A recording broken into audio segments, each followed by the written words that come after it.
Good afternoon. Want to call to order the Wednesday, March 9th, 2022 meeting of the Sacramento County Board of Supervisors, and thank those who've joined us in chambers and those that are joining us remotely as well. And as we reconvene in open session, we were in closed session at 1, but we'll need to call a roll to establish a quorum, and then we'll get into our meeting announcements and move into the agenda for the rest of the afternoon. So, Flo, I'll turn to you. All right. Good afternoon, Supervisors Cerna. Here. Kennedy. Here. Desmond. Here. Frost. Here. Natoli. Here.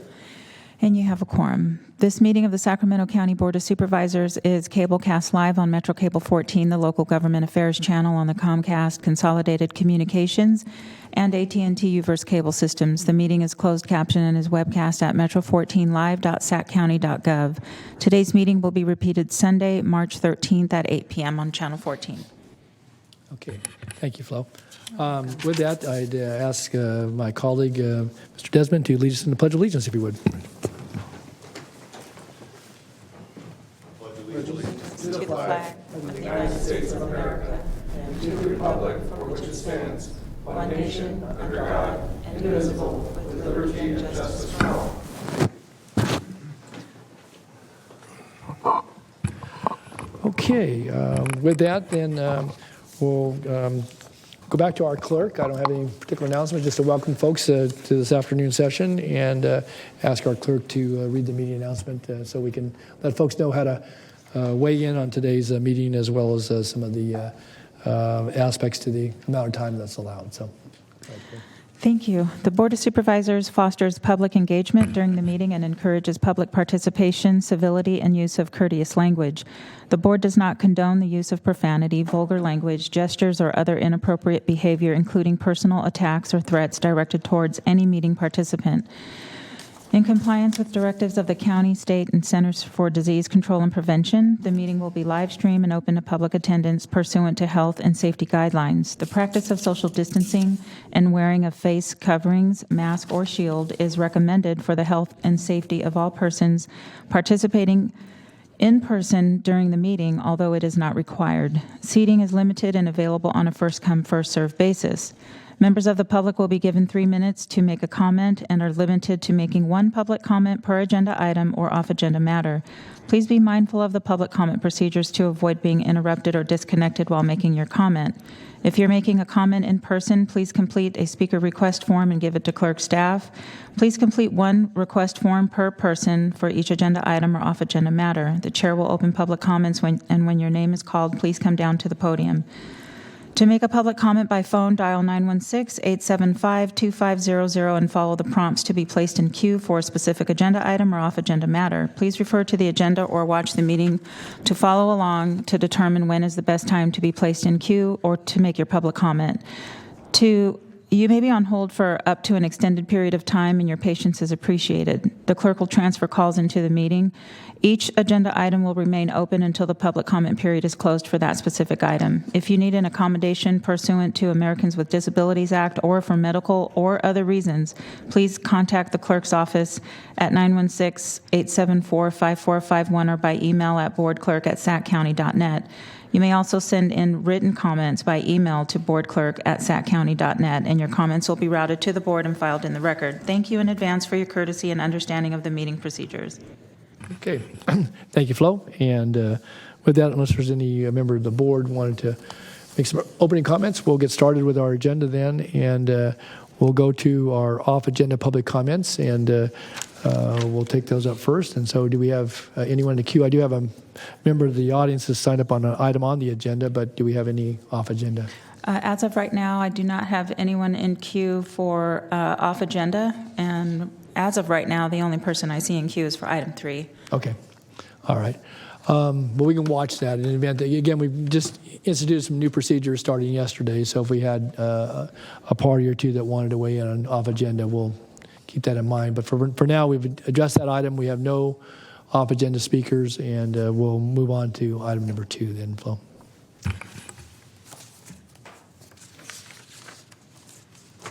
So for item number 2, you're acting as the Board of Supervisors and Housing Authority of the County of Sacramento. It's to approval to negotiate and execute agreements utilizing $5 million in American Rescue Plan Act funds between Sacramento Housing and Redevelopment Agency and Twin Rivers Phase 4 LP, and to negotiate and execute an agreement utilizing $2 million in Choice Neighborhoods implementation funds between the Housing Authority of the County of Sacramento and Twin Rivers 4 LP for the Mirasol Village Block D project. Okay, well, very good. Well, I think Victoria is with us today. I don't know if this is the first time presenting to the board, but if it is, welcome, and if not, welcome back. Thank you so much, Chair, members of the board. I'm Victoria Johnson. I'm working with the Sacramento Housing and Redevelopment Agency on the Mirasol Village project. I have a PowerPoint presentation with just a brief update report. The project, as most of you know, is at the Dos Rios and Richards Boulevard intersection. The site is 22 acres and will include 427 new homes. 227 of those will be completed and occupied this year. We are about halfway through the construction of our first 3 blocks, so it's a very exciting year. I have a snapshot here of Block A construction. This is right at the intersection of Dos Rios and Richards Boulevard. I have a photo here of the first block to come online, including a beautiful interior, the new kitchens. This is along 12th Street, this particular building. We have a brand new 1.2 acre community park, and that park is completed, and we will be having our first resident event at the park on April 23rd, celebrating Earth Day. We had a community tree planting event in October, very good participation. Children came out. We planted 48 trees with our residents and our neighbors. We have a community garden that, again, on April 23rd will be the transplant celebration. We'll be putting plants in the ground there, 2/3 of an acre community garden that will be a public garden open to anybody who signs up. Part of our project includes community art, and we have right now 3 completed murals and 2 more in the works. This is a mural that's along 12th Street at Loaves and Fishes. We have this other beautiful mural on 12th Street at this commercial building. And we have if anyone has driven recently south on 12th Street, you see murals on both sides of the railroad underpass and really beautiful artwork there as well. So today's request is for the Board of Supervisors to approve a contribution of $5 million of new funding for the project, as well as to ratify $2 million that has previously been approved in C&I funds. Here's the total development cost for this project, $62 million, a lot of money for 116 units. But I really want to highlight that the first 2 line items, the $28 million and the $13 million, are private funds. So 2/3 of the project is privately funded, and all those public sources together are about 1/3 of total development cost. The county funds are instrumental. We are very grateful for your anticipated approval to make our application to the state competitive. We were recently accepted to apply through the state's mixed income program. We do still need to submit an application, and we won't have formal notification of our success until June, but we're very optimistic, and we are hoping to start construction on Block D no later than the end of this year. And then just quickly, looking forward, again, people are going to be moving into Mirasol Village by the end of April, we hope, fingers crossed, waiting for our SMUD energizing to get turned on. The park and garden will open, as I mentioned. The light rail will start construction. The next phase, which is already fully funded, which is Block C, will also start construction this summer. Tenants will move back into the second block by the end of the year. The community rooms, we have a swimming pool, all sorts of community facilities, bike facilities. That will all be up and running by the end of this year. And with all things going well, we will have a complete project in 2024. So with that, I thank you and appreciate any questions or your approval. Well, thank you, Victoria, for your presentation, for your work on it. We do have a board member signed up, Mr. Cern. Thank you, Chair. Thank you, Victoria, for the presentation. What I'd like you or perhaps someone else from SHRA to do is to, especially for our newest member of this board, maybe explain the uniqueness of the site, the history of the site, the fact that it is this kind of unusual county asset, even though it resides in the city of Sacramento. I think that's important for all of us to have a clear understanding of. So, Lachelle Dozier, Executive Director. You're right, Supervisor Cerna. This particular property has been a part of our portfolio since the 1940s. Obviously, that is why we needed to renovate it and, well, not renovate, but start over. But at the time, it was in the county, and it is a County of Sacramento Housing Authority property and has remained that way the entire time. And so this is an opportunity for the county to participate, which they have in the past, have helped out at least at the beginning with some of the pre-development funding for the project. So that really helped us get it started. But that is really why we're before you, because it still remains an asset of the County of Sacramento Housing Authority. Great, thank you. And I would just add that, it's an impressive project. I've been very involved and engaged on this from day one when it was first proposed. If other members of the board have not had the opportunity to tour the site as it's being completed, I would suggest you take up an offer from SHRA to do just that. The difference between post-war housing and what is being completed is phenomenal. In terms of the amenities, the open space, the garden that was mentioned, the public art, and I think it's going to serve our community well. I will also note that the action that's being asked of us today is a product of discussions that I've had now for several months between Lachelle and her staff and our county executive. So I think a lot of thoughtfulness has gone into what is being proposed and asked of us, and I know we haven't had the opportunity to hear from members of the public, should we have any that want to address this board, Mr. Chair, but I'd like to go ahead and move the item at this point. Ask for a second. Okay, we do have a motion, we do have a second to approve the recommendation. Let's go and see if we do have members of the public either online. I don't see anyone in chambers. But We do not have anyone in queue. okay, all right. So bring it back to the board.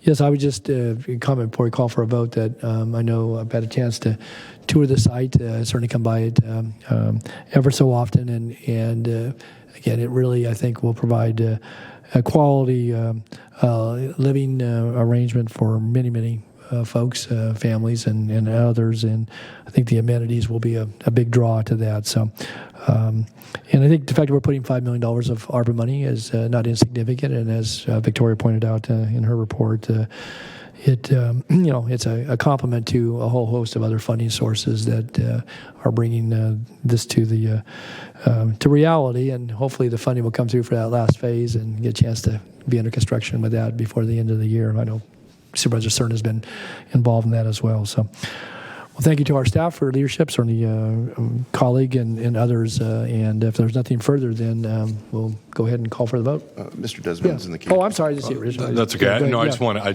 thank you. I will take you up on the offer. I would love to get a tour and just congratulate Supervisor Cerna for and admire him for all his work on this. I think it's also a great demonstration of the county's partnering with the city and the city of Sacramento supporting this project in the city, which I think is really crucial, and just I'm enthusiastically supportive of this. So. Very good. Okay. Don't want to miss anybody else. So no other supervisors. I'm going to call for the vote. Thanks. Unanimous vote. Thanks. All right. Thanks, Victoria. Thank you, Michelle. Thank you. All right. We'll move to item number 3. Madam Clerk. Item number 3, approve recommendations by the Sacramento County Health Authority Commission and letters of support of managed care plans for submission to the State of California Department of Health Care Services Managed Care Procurement. Okay. Siobhan. Hi, good afternoon, Board. Siobhan Guattari, Department of Health Services. So I'm coming before you today to talk about the Health Authority Commission's process to recommend managed care plans for letters of support for the State Department of Health Care Services procurement process. I've come before you on a couple of occasions just to let you know how that process was developed and some of the thoughts behind how we would make recommendations. So today, what I will share with you is more around an overview of that process, the MCP assessment process results, and the next steps for letters of support and MCP procurement, as well as the future work of the Sacramento County Health Authority. So the procurement process that the state initiated last year really allows the Department of Health Care Services to evaluate whether or not it should maintain its current managed care plan contracts or enter into contracts with new managed care plans to serve Sacramento County. This is actually a statewide procurement, so every managed care plan that operates in California is currently going through this procurement process. The procurement allows the state to change MCP contract structure and requirements. And so the process for procurement was in June of 2021, DHCS released a draft RFP for public comment. In July of 2021, public comments were due. February, the final RFP was released to plans. And then between February and March of 2022, the plans will be responding to the RFP process.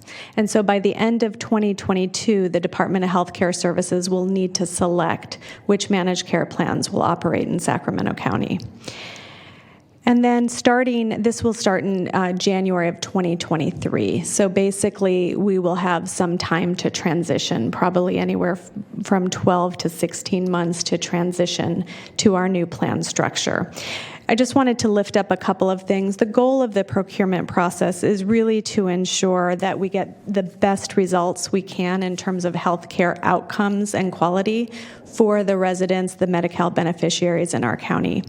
And then DHCS also will be consolidating an existing contract language to strengthen the monitoring and oversight provisions, to clarify key policy areas such as CalAIM, and to strengthen the local presence and engagement, as well as increasing the transparency. So those are all of the goals of this managed care procurement.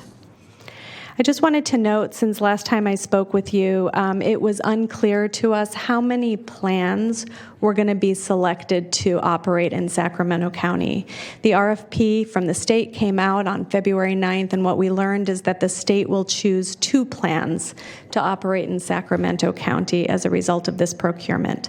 That being said, and if you've been sort of following the news, you'll know that Kaiser did enter into a direct contract with the state to continue to serve the Medi-Cal beneficiaries in the counties that it operates in. There are some changes to the provisions with Kaiser's contract, so we will see Kaiser held to the same standards as the other contracts are being held to through this procurement process. So in Sacramento County, at the end of this process, we will have 2 plans plus Kaiser, so a total of 3 plans operating. So just by way of just background for folks, especially the public, in 2020, the Board of Supervisors established the Health Authority to recommend at least 2 plans to the Department of Health Care Services until a county-sponsored or local initiative health plan is implemented. So that basically established the Health Authority for this exact process that we're going through right now. In 2021, SB 226 codified the role of the Health Authority in state law. Just as a reminder, the objectives of that Health Authority are to improve the healthcare quality and access, improve network adequacy, meaning we need enough providers in the county to provide the services to our beneficiaries, to better integrate the Medi-Cal managed care plans, behavioral health, and oral health services for those we serve, and to reduce health disparities, also to promote prevention and wellness, amongst other things. So the MCP assessment process, basically the health authority designed an assessment process so that we could recommend plans to the Board of Supervisors to write letters of support for. I think it should be noted, though, that the state is not requiring plans to submit letters of support from counties. It's an optional feature. It just gives strength to their application, but it's not a requirement for them to be selected. The process that was designed aligns with the state's timeframes, assesses the MCP's ability to deliver on Sacramento-specific Medi-Cal goals, and accounts for past performance. It utilizes the expertise of subject matter experts and beneficiary advocates, and it maintains integrity and limits conflicts of interest per County Council's recommendations. It also maintains the confidentiality of the plan's responses because they are going through this larger statewide RFP process, and it maintains anonymity of the expert reviewers. The Commission had voted to rank all managed care plans according to their final overall scores and to recommend to the Board of Supervisors the top 3 plans that would receive letters of support. The assessment consisted of a minimum threshold requirements and the following 3 components. The first component was the Rfq Technical Response, and basically what that was a submission by the plans to let us know how they were doing or what their intent was around things like healthcare quality, access to care, their continuum of care, and then asking them more specific questions around things like children's services, behavioral health services, coordinated integrated care, and so you'll see the list of things that we asked the plans to respond to. The second indicator was the publicly available data. So we looked at healthcare quality data that the plans are measured on by the state and is available publicly. And that also includes network adequacy. Do they have enough providers to meet the needs of our beneficiaries, as well as timely access to services? And then the third component were oral presentations. So the plans met with our committee that I'll talk about in just a moment, and they did oral presentations and answered questions based on their submissions. The process included us developing an ad hoc committee, and this ad hoc committee was comprised of 8 voting commissioners, which included a hospital system, FQHCs, advocates for beneficiaries and physicians, as well as 9 expert reviewers whose names are confidential, and they were appointed by the ad hoc committee. The role of the ad hoc committee was to oversee the RFQ process, review the plan submissions, and ratify the final scores. The goal of the expert reviewers was to participate in a review process and plan interviews, to score the MCP submissions, and to score the oral presentations.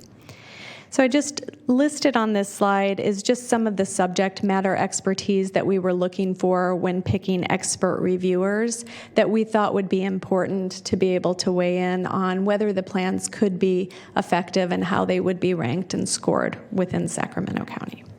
Siobhan, just a question on that. So your expert reviewers, the names of those folks is confidential? Is that what you said? It is confidential. These are voluntary folks that come from different sectors, and the reason why County Council wanted us to keep them confidential is to protect their anonymity during this process because we didn't want them to be lobbied to rank or rate a certain way, if that makes sense. Okay, but there was, in addition to looking to what their expertise was, it was judged that there was no conflicts, right? Correct. That was done. Since it was confidential, there's no ability to review that publicly. So the council was involved with that, Lisa, to determine that, make sure any of the reviewers, again, I have no questions, Rick. I'm just curious because you don't know who they were. Yeah, I wasn't personally involved. I know our office was, and I have confidence that the process was fair, and obviously they were appointed based on their expertise. So yeah, but there was a screening for making sure that there was no affiliation. Obviously, folks that are working in the healthcare enterprises or industry or services, just knowing that, because when you're on a public body, you're required to disclose that in advance. Absolutely, yeah. No, council helped us develop a screening to ensure that nobody had a conflict of interest who sat on the expert review panel. Well, we'll express our thanks for their work. We don't know who they are, but at least the 9 folks, if they're watching, we thank you for your efforts. So, okay, yeah, good. absolutely. I did want to echo that thanks to the committee. They were volunteers, and they put in many, many hours to be able to do this assessment process. You can't send them a letter if you don't know how to reach them, if you don't know who they are. Absolutely. I don't actually even know who they are myself. Yeah. So, Okay. All right. Yeah. Thank you. You're welcome. Okay, and now the results. So the results of the assessment came up with HealthNet Community Solutions becoming our top ranked with the final score of 65.62, Molina with a score of 60.84, Anthem Blue Cross with a score of 58.4, Kaiser with a score of 56.1, and Aetna with a score of 42.84. So as I said, we're recommending the top 3 plans to receive letters of support, which would be the top 3 that are bolded: HealthNet, Molina, and Anthem. I should note here that Kaiser made a decision to not complete the oral interview towards the end of the process. So their score here reflects 20 points less. They did not get that final 20 points. And I should also note that because they pulled out of the process at that point, they would not have been eligible for a letter of support anyway, per the way our process was written. Okay, Supervisor Kennedy. Yes. Thanks, Siobhan. Thank you, Chair. Aetna has said publicly that they don't feel that theirs was scored fairly based upon the fact that it didn't, the process didn't give them any opportunity to get credit for or acknowledgement that they're connected with CVS throughout the community, and that it made it look like their footprint in the community was much smaller than it is because that was not taken into consideration. Do you have a response to that? Sure. Yeah, I appreciate the question. And what I will say is that the process was developed really to look at local impact and look at what the needs of our Sacramento County beneficiaries are, and that it weighed many, many factors into account. I wanted to lift up again, like I did before, that it doesn't put Kaiser out of the running to potentially compete in the procurement process to serve the community. The state may look at it differently than we did locally in terms of designing the process. But I will say that I think many, many factors were taken into account, and I do think that Siobhan, you said Kaiser. He was asking about Aetna. Oh, I'm sorry, Aetna. Yeah, okay. That's what I meant. I apologize for I that. just wanna make Thank sure, you. yeah. Many, many factors were taken into account, and I would say that we did try to look at the overall impact of what the plans could bring to Sacramento County beneficiaries. So I recognize there could be some, concerns with the way questions were asked, and that will happen. Okay. Supervisor. Thank you.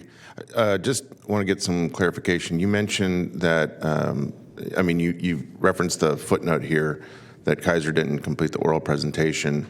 The total maximum value of that was 20 points. It wasn't that they would otherwise be ranked at having a score of 76.1, right? They would have had a score of 76.1 had they scored all 20 points in the oral interview. Okay. Yeah. But it just made it seem like they forfeited 20 points, but you wouldn't know that because they didn't participate. Right. They forfeited up to 20 points. Got it. Thank you. Yeah. Thank you. I just want to ask you about the scores, though. So these were out of a possible 100? That's correct.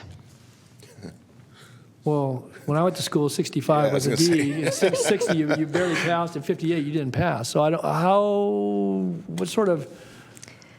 Yeah, it's a good question. I had the same, when I saw the scores, I asked the same question. I think that our process was rigorous, and our process really asked plans to really respond to the unique needs. And I wouldn't take these scores as a reflection that we don't have confidence that they can No, I wasn't get there. suggesting What I would say is that it was a rigorous process, and all plans put their best foot forward, and that I do appreciate their willingness during a time when I know they're really busy with CalAIM and with the other initiatives, the procurement process, that they did go through a really rigorous process. I would say Sacramento's is more rigorous than I heard it happened anywhere in the state. So. Okay. Yeah, I don't know if I could speak to, I have Janine Spotnitz, my health program manager here. I don't know if you wanted to add anything about the process, Janine. No. Okay. I guess just to touch one finer point on that, though. So your top ranked, as rigorous as the process is, though, that still was 35 points short, and nearly 1/3 of the score reflected areas where I guess folks would have want to see more strengths, more improvement, more engagement. I just, again, I understand, this is not dissimilar to, when you are in school and you've got certain, instructors that grade hard, others that don't grade, but still, again, if the expectation is a high one and you're rigorous, not even getting to 7 out of 10, I don't know. I just leaves a little bit of question. No, it's a really good question. I wasn't involved in the ad hoc committee or the scoring process, so I can't speak to the details of it other than to say that I don't get the impression based on this that the plans can't do what we want them to do, but I do have the impression that we have a lot of work to do to get from here to become A students, which is our goal. Okay. Yeah. Well, that's fair. I mean, that kind of reflects some of the conversation we've had, at least back in December, when we had a broader discussion about, some of the areas for improvement and, what would be achieved by, consolidation of the number of plans and so forth. So, yeah. Okay. Thanks. All right. But once again, I do want to just say that I feel hopeful. I do feel like the plans have been putting their best foot forward to work with us and to really figure out how CalAIM can be enrolled in a meaningful way in the county. So. Okay. Thanks, Siobhan. Mm-hmm. Okay, and then just finally, from a timeline perspective, I wanted to say that today what we're asking for is that the Board of Supervisors would approve our recommendations by the Commission for the letters of support for the top 3 managed care plans. And then the county will send the letters of support to the managed care plans that they can submit to the state during this procurement process. And their final submissions will be due early next month to the state. And then no later than December of this year, we'll find out which of those plans were successful in that process and which will be operating in Sacramento County. And then finally in 2024, January is when those plans would take effect. So we'll have some transition time, and we will ensure that we're working alongside the state to make sure those transitions are as smooth as possible for our beneficiaries so nobody falls between the cracks. The future work of the Health Authority is we have launched a strategic planning process, so that's very exciting. We will start that during the next meeting, and we will really determine what the next stage in the life of the Health Authority looks like. We're going to do ongoing community engagement and assessment of beneficiary and provider experiences through a beneficiary input process that I spoke to you about earlier. And then we'll plan to closely track and analyze plan performance to identify system challenges and to develop strategies for improving the overall quality of care and access to care for our beneficiaries in Sacramento County. And with that, I'm happy to take any questions. Okay, I'm going to go to board members. Any questions at this juncture? I don't see anyone. I know we have a speaker in the audience, and we may have a couple on the phone, if not more. So do we have several on the phone? Just one caller. Okay, so we have one on the phone. All right, we'll take the, thanks, Siobhan. Stand by, please. Okay, then we'll take our person that's here in the audience, then we'll take the phone. So is it Darcy Varnadell? Good afternoon.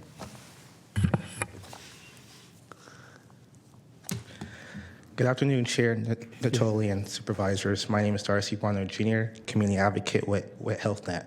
Thank you for allowing me the opportunity to speak on this timely and important item.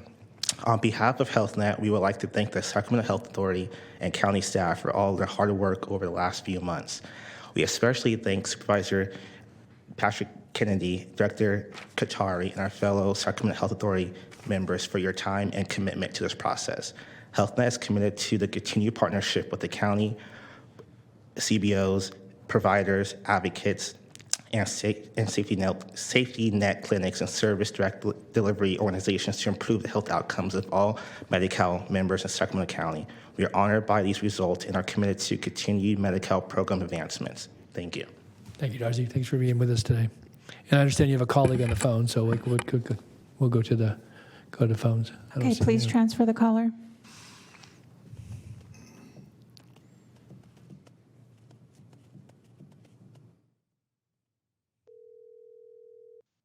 Hi, caller. Please start with your comments. You have 3 minutes.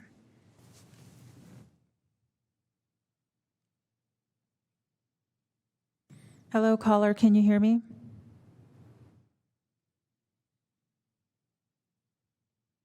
I'll have staff call them back. Okay. We just had just the one caller flow? Okay.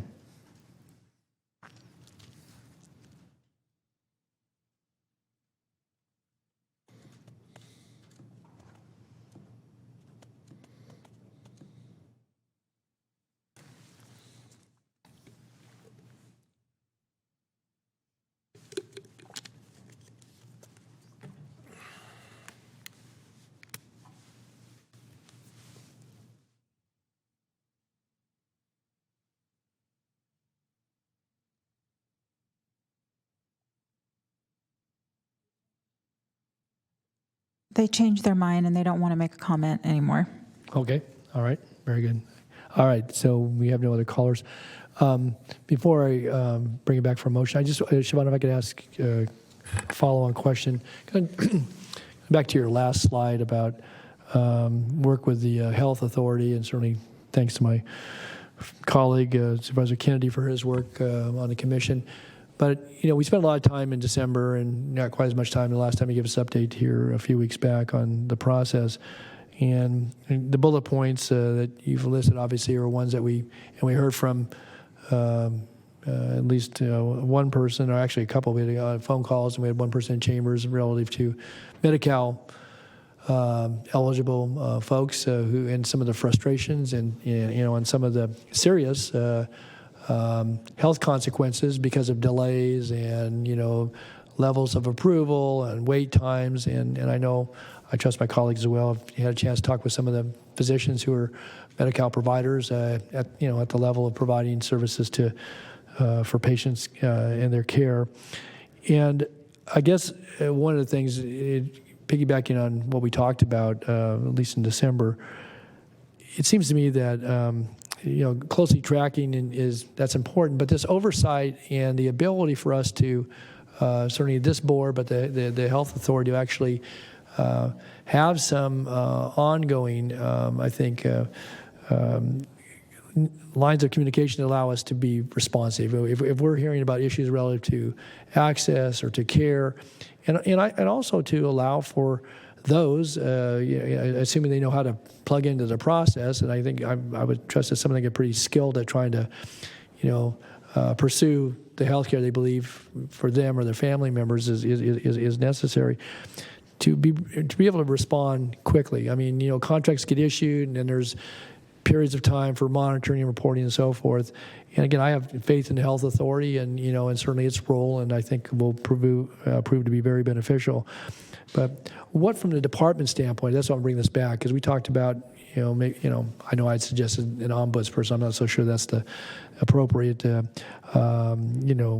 strategy here. But how do you see, again, in your role and that of, certainly of your staff and working with the authority, how do we get those assurances as the state goes through this procurement and ultimately makes a determination? It's going to be county residents that are going to be eligible to receive these services. And, if we have not enough providers, or if we have providers but they're not getting access because there are delays in some of the referrals that occur or reviews that occur, what's your sense about how we can buttress that going forward, and whether it's your role as director, or certainly with a colleague that sits on the authority or commission, or so again, kind of open-ended question. Thank you for that question. Yeah. It's actually since the last meeting that we had, we have been doing some research on ombudsman programs. And what we've learned, and we've had discussions with the managed care plans, with the state, as well as with our sister departments. So we learned, for instance, that Department of Human Assistance does have an ombuds program that does respond to these concerns and requests from Medi-Cal beneficiaries already. So what we're in the process of doing right now is assessing where the gap is, what's missing. Is it that people don't know who to call, or is it that there's not enough folks for them to call? And so we are working alongside DHA, and we're working alongside the plans to determine what an ombuds program could look like for this, because you're absolutely right. We don't want to hear folks have to come to the board because they couldn't get their health care issues met. We need to be more proactive in getting the number in the hands of someone who can take care of things in real time. So we are working on a proposal that we intend to bring back.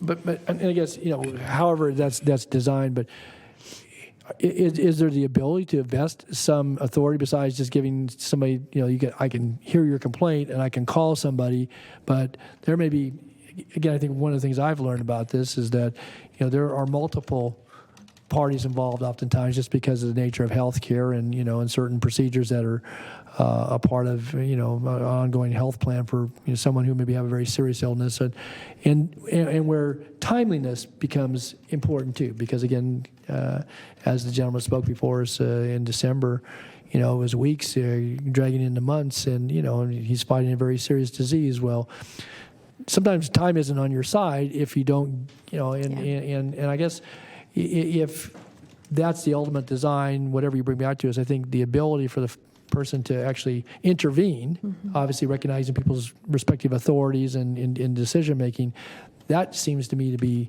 key. And again, maybe it's someone that reports directly to the health authority, or certainly through your offices, or a combination thereof. But I'm not so worried about somebody coming to board and telling us a story that is real and maybe very sad. But how could we have avoided that? And I think that's what, that's why I say intervention. So I would hope that whatever you're looking at, that oversight and the ability to engage and maybe to make changes that address a specific situation, but also help a broader segment of the eligible population for those services. So. Absolutely. Absolutely. Our goal is to swim upstream so we ensure nobody ever has a situation where they need an ombuds person, but to also have a very easy pathway to help someone navigate through problems when they do arise, because we know they will. And just making sure, I think sometimes folks don't know the right questions to ask, who to call, how to frame it. So I think that's definitely our goal, is to build that into a proposal. But I was very hopeful at the things that do exist. We just need to ensure that we're leveraging those and building those out. Last comment I would just make is that I had a chance, again, I trust maybe some of my colleagues as well, but talk with some of the physicians, as I said a moment ago, that actually are providers. And they had some really good suggestions, and obviously they see it from a very important perspective, ones that are providing care and treatment, who their patients are, the folks that are eligible. And I think hearing from them, and I think some of those folks are represented on the health authority, but that's an important voice in addition to the system providers and in the plans. And so I would just encourage us to make sure we keep those folks in the loop. They were gracious enough to take time away from their important duties, but it certainly opened my eyes to some of the things that they see as being important to patient care and access. So, all right. Thanks. Very good. Okay, thanks. Any other questions? If not, then we have a recommendation, and I'll entertain a motion.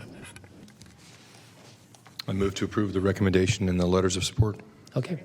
It's moved and seconded then to approve the recommendation as outlined. And if nothing further, please vote. Unanimous vote. Okay. Thank you, Siobhan. Chairperson Natoli, you'll Yes. need to take a 10-minute recess before you can call the next item. Okay. All right. With no objections, we'll take a 10-minute recess.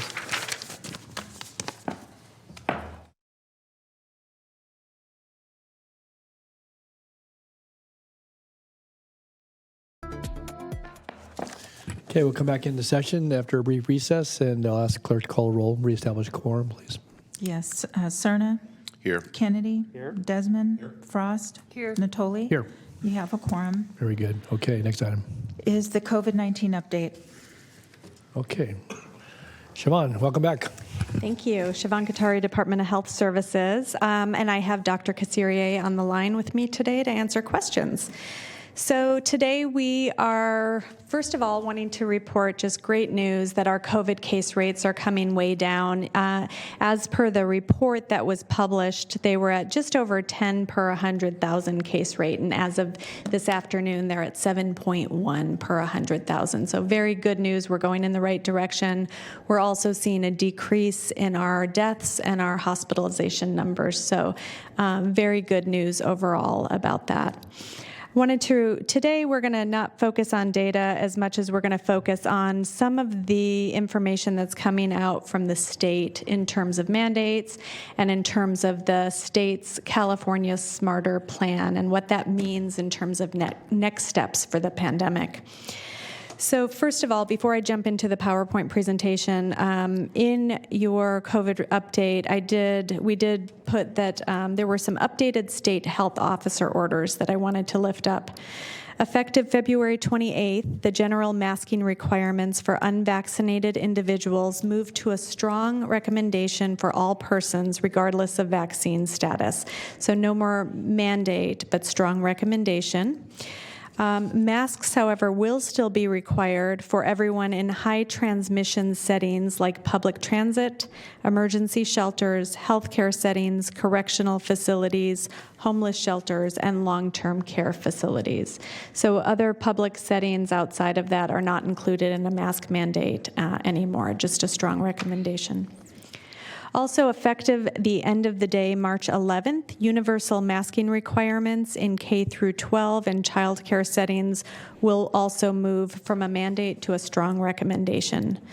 School districts may choose to continue to require masks after this date. However, there will be no statewide or local mandate requiring them. Masks continue to be required in all public and private K through 12 schools and child care settings through March 11th. And Sacramento County Public Health is not implementing any local requirements, and we are aligned with CDPH's strong recommendations cited here. So now I just wanted to see if there was any questions about the mask mandate before I move into the California Smarter Plan. Siobhan, just so you said through March 11th, so schools are required through, I guess, 12 o'clock midnight on Friday, but if they have events on Saturday, then they're no, if there are athletic events or other extracurricular activities, even if they have school events or in school activities, they're no longer required to. That's accurate. Okay. Yeah. Thanks. All right. Thanks. Okay. With regards to California Smarter, so this was Governor Newsom's plan for moving beyond the pandemic into what we call an endemic. So what will it look like as we start to kind of roll back some of these mitigation efforts that have been going on? So our collective work in California has resulted in a whole-of-government response that led the nation in providing resources to local and community partners. And these were just some of California's accomplishments, so it pertains to the state as a whole.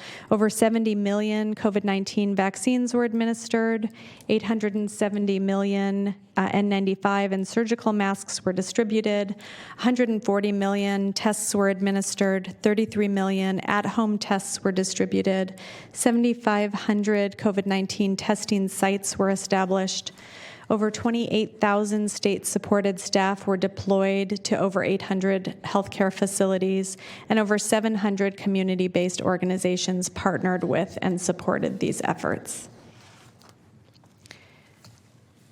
So this plan has multiple variables to it, and I just wanted to go over each of those. The first is shots. We know that vaccines continue to be the most powerful tool that we have against hospitalization and serious illness.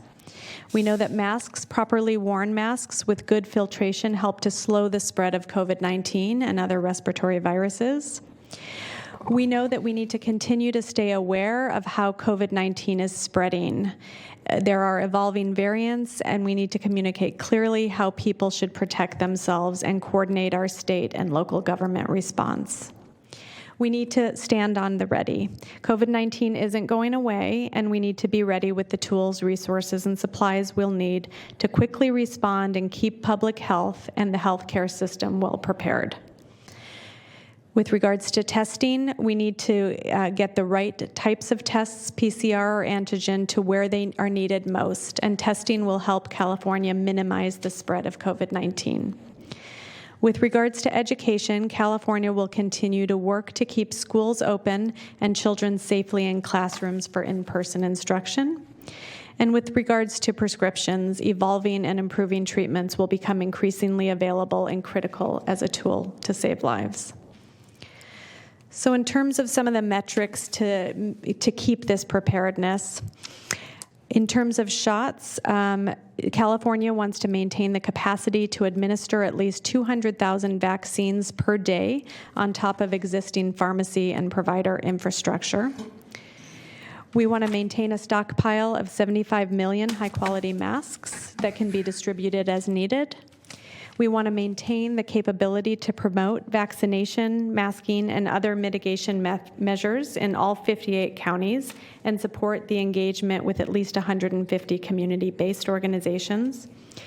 We want to maintain wastewater surveillance in all regions and enhance respiratory surveillance in healthcare system while continuing to sequence at least 10% of the positive COVID-19 specimens, and have the ability to add 3,000 clinical staff within 2 to 3 weeks where the need arises across various healthcare facility types. With regards to testing, we want to maintain commercial and local public health capacity statewide to perform at least 500,000 tests per day, a combination of PCR and antigen. With regards to education, we want to expand by 25% school-based vaccination sites supported by the state to increase vaccination rates as eligibility expands and vaccination requirements are enacted. And then with regards to therapeutics, in order to maximize the most clinically effective therapeutics available through federal partnerships, we want to ensure that the allocations of effective therapeutics are ordered within 48 hours.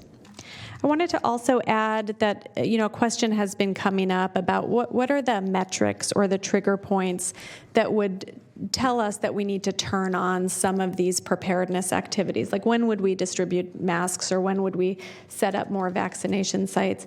And there hasn't been any definitive answer on what those metrics would be. The CDC a couple of weeks ago did release a framework that they're calling the CDC COVID-19 community level, which kind of puts communities based on impacts to their hospital and healthcare system and surges into 3 levels, a high, medium, and low.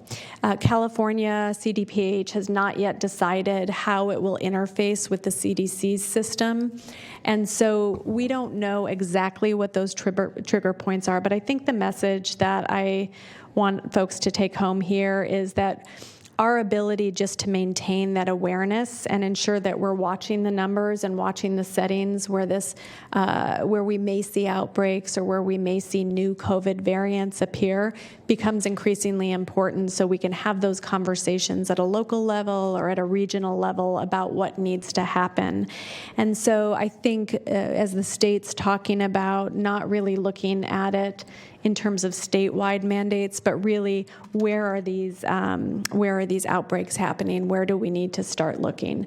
We don't think COVID's going to go away overnight. We know there's things that we can continue to do as a community to mitigate the impact, but we also don't feel the need to look at things at a statewide level at this point. So just wanted to lift that up.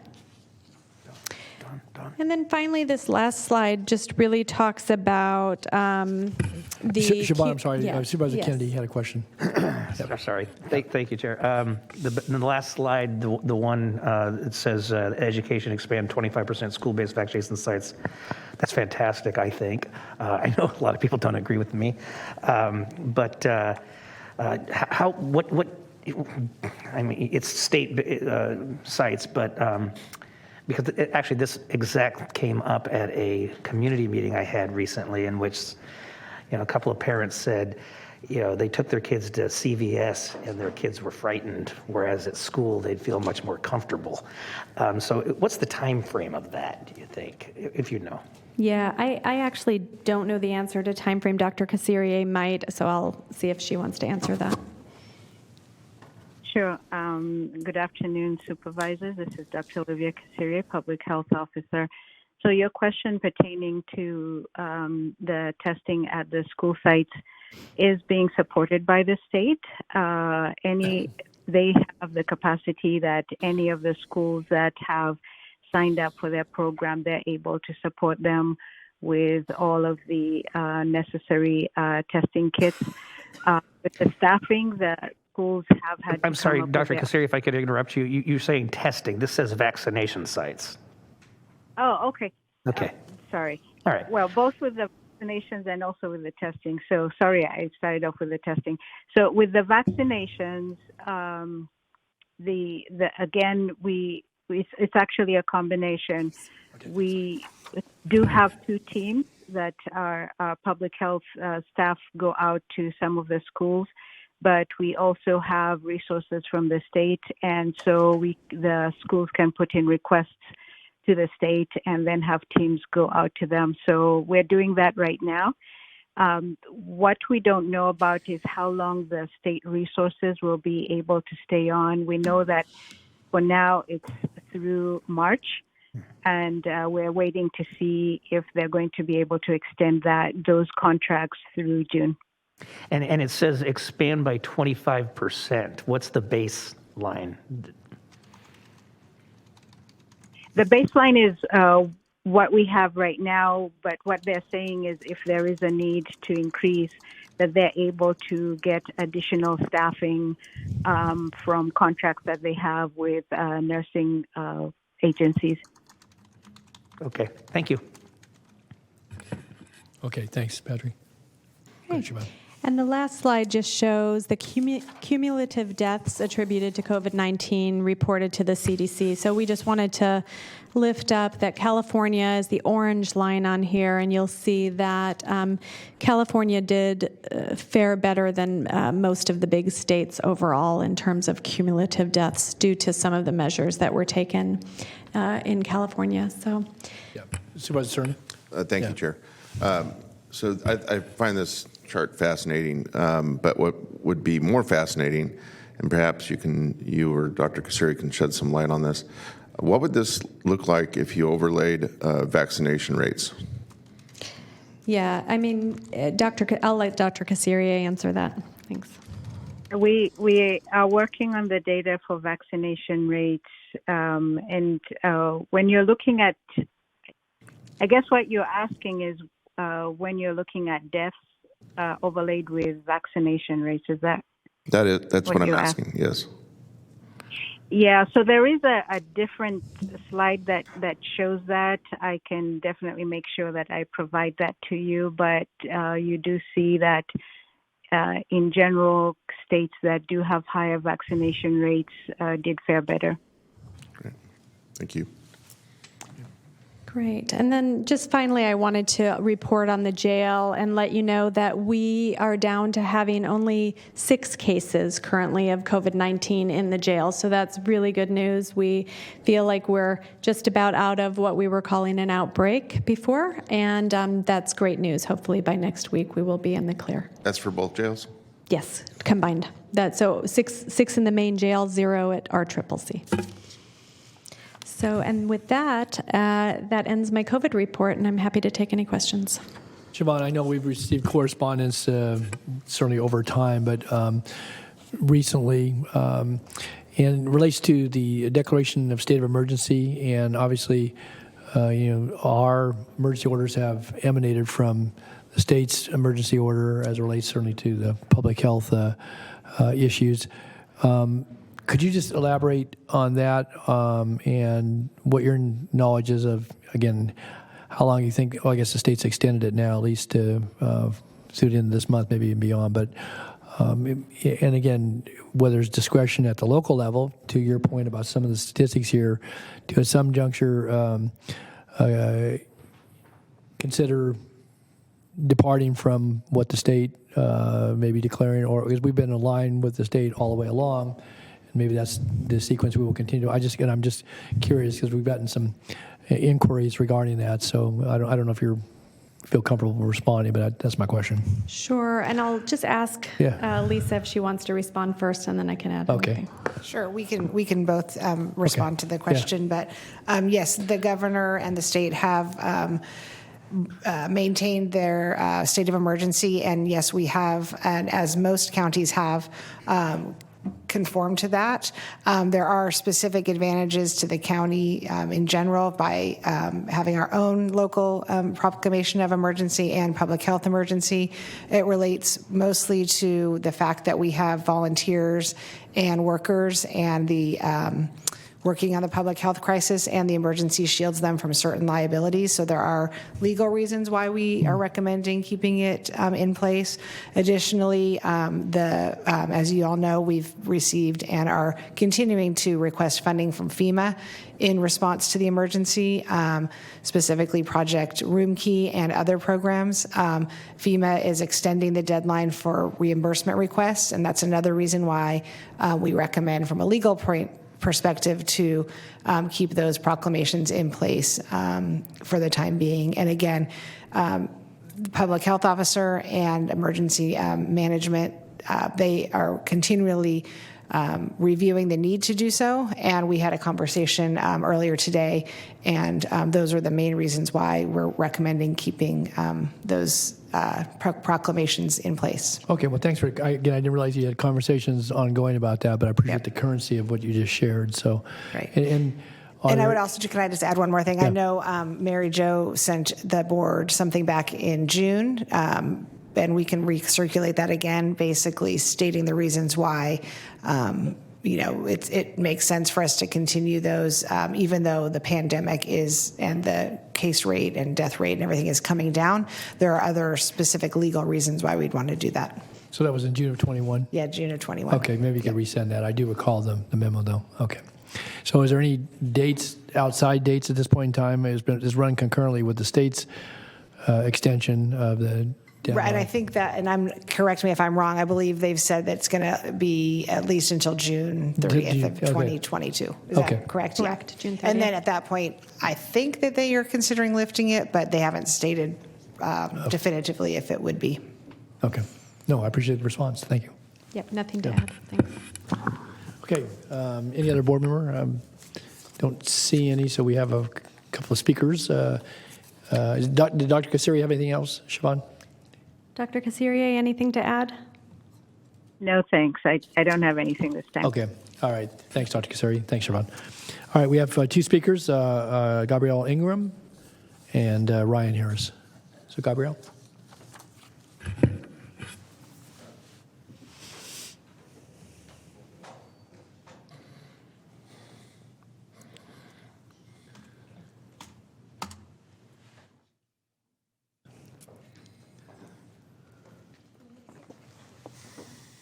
Good afternoon. Apologies, they don't sit still very well, so I didn't want them in here. And thank you for getting the sound set up for me so I could actually hear you guys.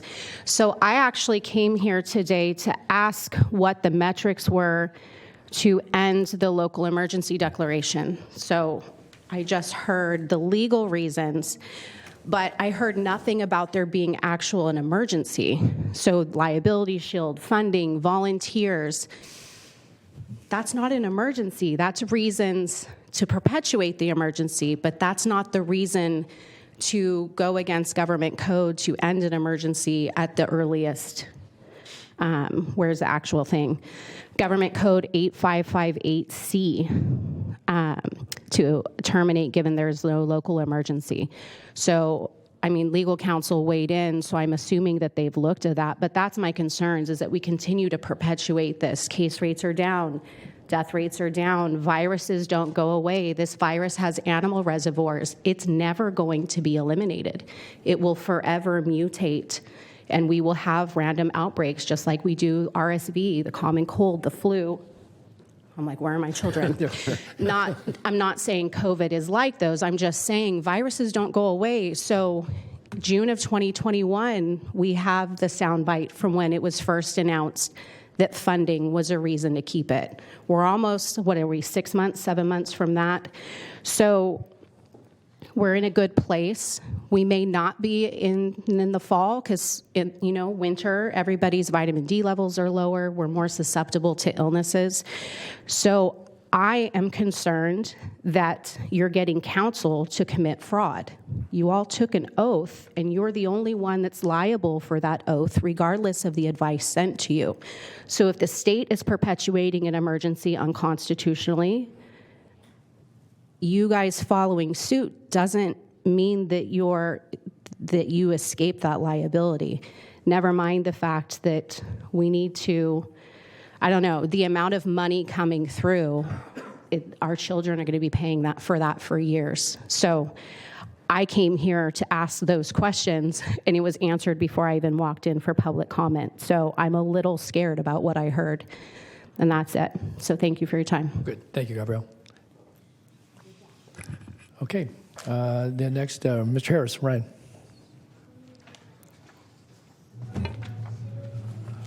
Hello. Hi, Ryan. Long time no see.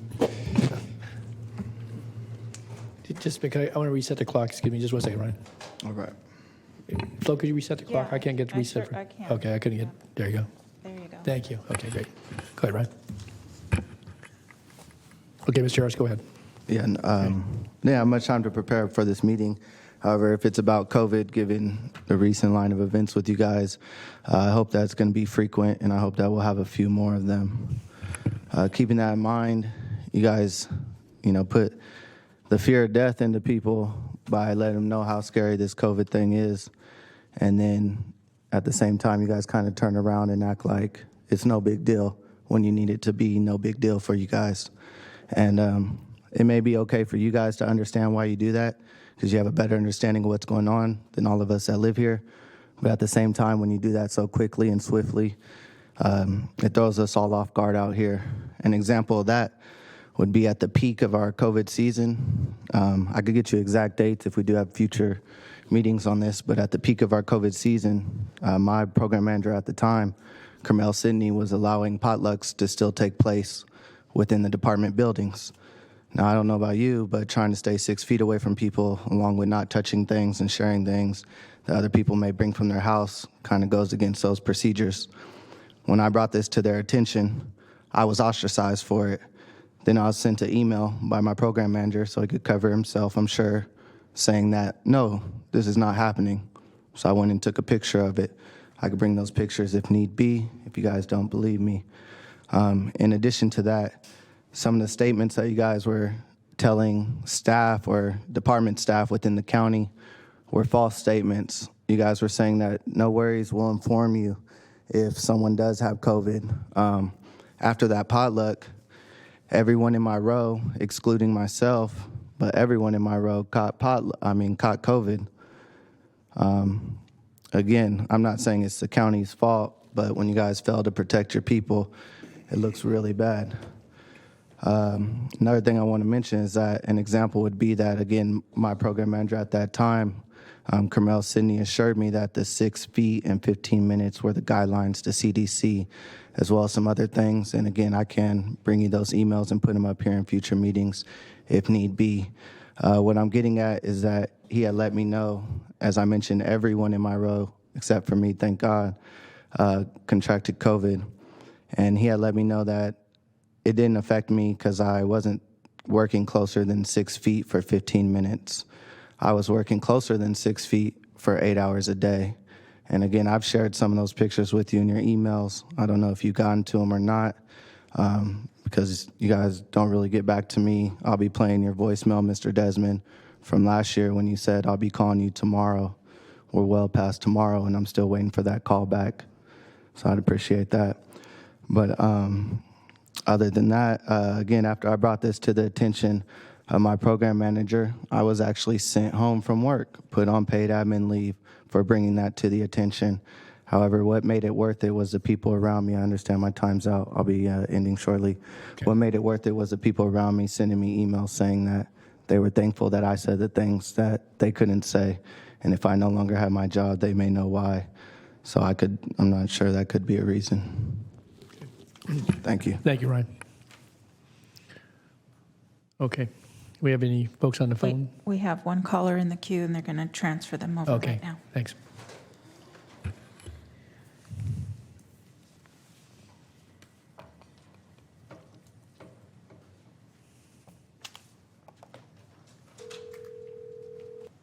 Hi, caller. Please start with your comments. You have 3 minutes. Hi, yes. My comment is about the misinformation resolution from September 14th, 2021. And my comment is as follows.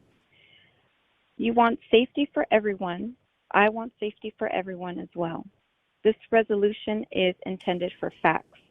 The resolution states numerous studies support that mask wearing has no significant adverse health effects for mask wearers. None of the sources stated this.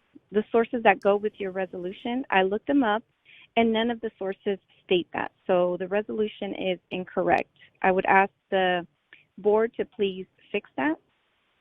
That is misinformation. Also, I have emailed and asked for studies, and the studies that were sent to me personally by Dr. Kasirier, and I don't know where she got the studies from, but they don't state that masks are safe. I'm not questioning if masks work or not for COVID. I'm saying, are they safe for long-term use for society? The resolution states injections proven to be effective in reducing COVID-19 transmission. Your source doesn't support that statement. Again, please check your sources or correct this resolution. The source you provided stated, quote, infection in fully vaccinated people cannot be completely eliminated. At this time, there are limited data on vaccine effectiveness in people immunocompromised. Vaccine effectiveness against variants remains under investigation. Vaccines are in phase 3 of clinical trials. Also, for menstrual issues, the study just started not that long ago, and the resolution says that this has been disproven. So I would ask the board and Dr. Kasiri to please fix the resolution because you guys are lying.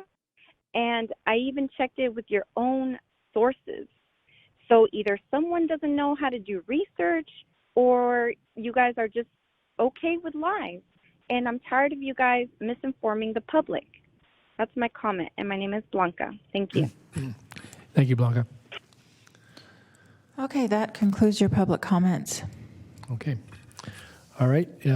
Board members, any final questions or comments on this item? If not, then that'll conclude the report for today. Thank you to our speakers. And brings us down to our separate items. First, county executive comments. Ms. Edwards. I don't have any comments today. Thank you. Okay, thanks, Ann. All right, board members. Any announcements? Any other comments? All right. With that then, Madam Clerk, unless there's any other order of business, we're going to adjourn for today, and we'll be back here March 22nd. We've got a full agenda that day, I believe. So, okay, very good. We are adjourned.